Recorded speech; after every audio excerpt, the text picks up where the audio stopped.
अस्सलातु वस्सलामु अलैका या रसूलल्लाह व अला आलिका व असहाबिका या हबीबल्लाह। जामिया मस्जिद मदरसा रहमतल लिल आलमीन, घंग तहसील ज़िला शेखुपुरा नज़द मगरबी कब्रस्तान। यह एरिया मदरसे का जिहड़ा तुसीं देख रहे हो, भाई तुहानूं दिखा रहे हैं।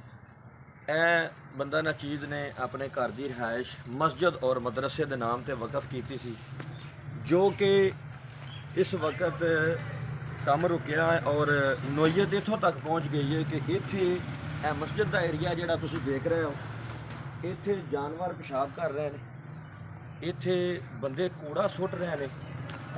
कैमरे के विच तुहानूं अगर नज़र आंदा तो तुसीं इहनूं देख सकते जी।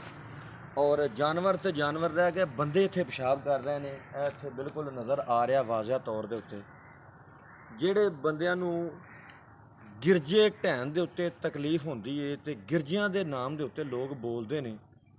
वो ज़रा इस जगह नूं ते वेखो, ए पिछे कैमरा मारो जी, ए ज़रा बोर्ड के उत्ते कि ए जगह ए वेखो, ए इत्थे देखो ज़रा कि जानवरों ने पेशाब किया। ए मस्जिद का एरिया, इत्थे आने वाले वक्त दे विच लोगों ने नमाज पढ़नी। मैं दोस्तों की खिदमत के अंदर मोहतबाना एक गुजारिश कर रहा, बंदा नचीज़ कारी मुहम्मद हारून अली चिश्ती गोलड़वी, खतीब आज़म मुरादे कलां शेखुपुरा, और मेरा आबाई पिंड है घंग तहसील ज़िला शेखुपुरा।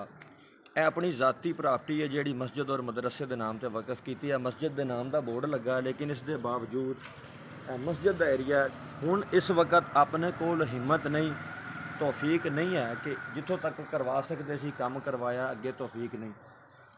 हुण दोस्तों की खिदमत के अंदर गुजारिश है कि मामला तुसीं देख रहे हो, मैं तुहाडे तक ये पैगाम पहुँचा रहा और नंबर भी नैट के उत्ते डाल दिता जाएगा। असी किसी के कोलों ये नहीं कहते कि कोई सानूं पैसे देवे। इधर जरा ध्यान मारिया जरा थोड़ा जिहा थल्ले आ। असी ये नहीं कहते कि सानूं कोई पैसे देवे।